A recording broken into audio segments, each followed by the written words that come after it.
યજ્ઞ કરીએ.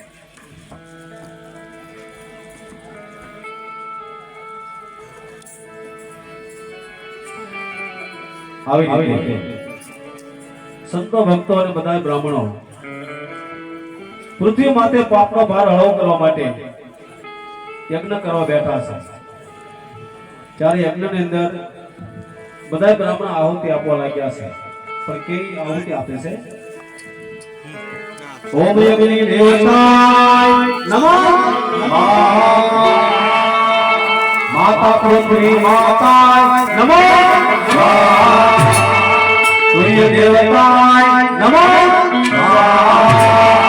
યજ્ઞ દેવતાય નમઃ, ઓમ યજ્ઞ સાંભળાય છે નમઃ.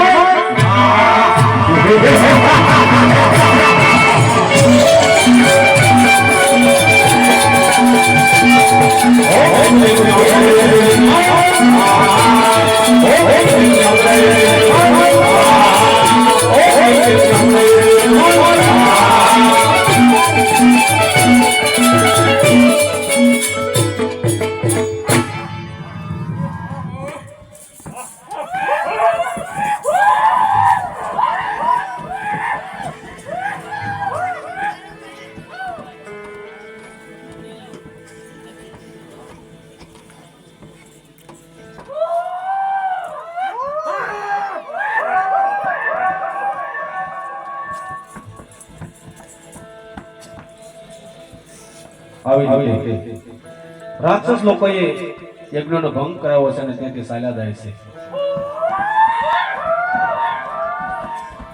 ત્યારે બ્રાહ્મણ લોકો વિચાર કરવા લાગ્યા છે. ત્યારે બધા બ્રાહ્મણો કેવો વિચાર કરવા લાગ્યા છે?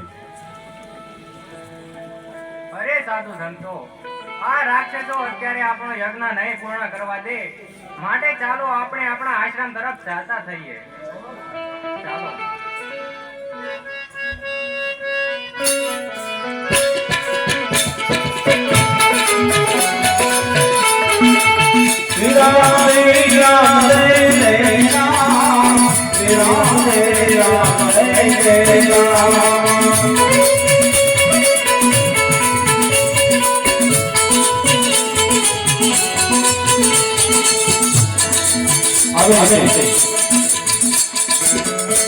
રાક્ષસ લોકોએ બ્રાહ્મણોએ યજ્ઞ પરિપૂર્ણ થવા દીધો નહીં. બ્રાહ્મણ લોકો તેમના આશ્રમ તરફ ચાલ્યા જાય છે. અને આ બાજુ નારદજી ફરતા ફરતા મૃત્યુલોકમાં આવે છે.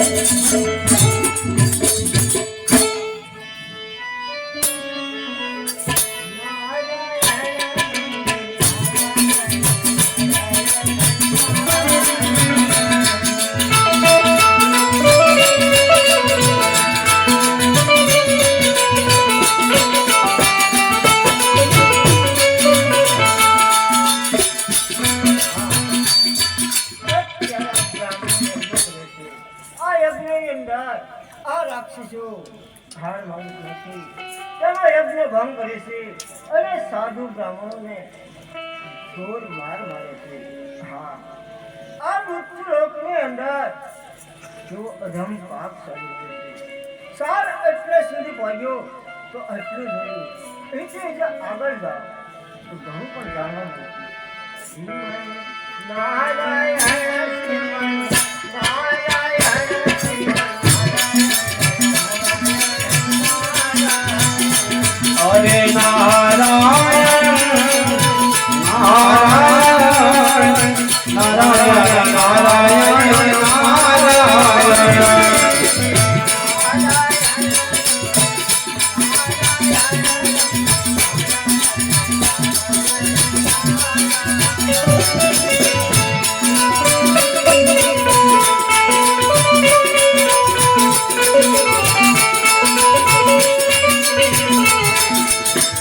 આવી રીતે નારદજી ધીરે ધીરે મૃત્યુલોકની અંદર ફરતા ફરતા ચાલ્યા જાય છે. આમ ધીમે ધીમે સમય વીતવા લાગ્યો છે. એવામાં એક બે ગોવાળિયા તેમને ગૌશાળામાંથી ગાયો આંગી અને વગેરે રીતે સારવા માટે આવ્યા છે.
બંને ગોવાળ વગડાની અંદર ગાયું તારે છે એવામાં એ ગોવાળને રાક્ષસનો અવાજ સંભળાય છે ત્યારે એ ગોવાળ શું કહેવા લાગ્યો છે?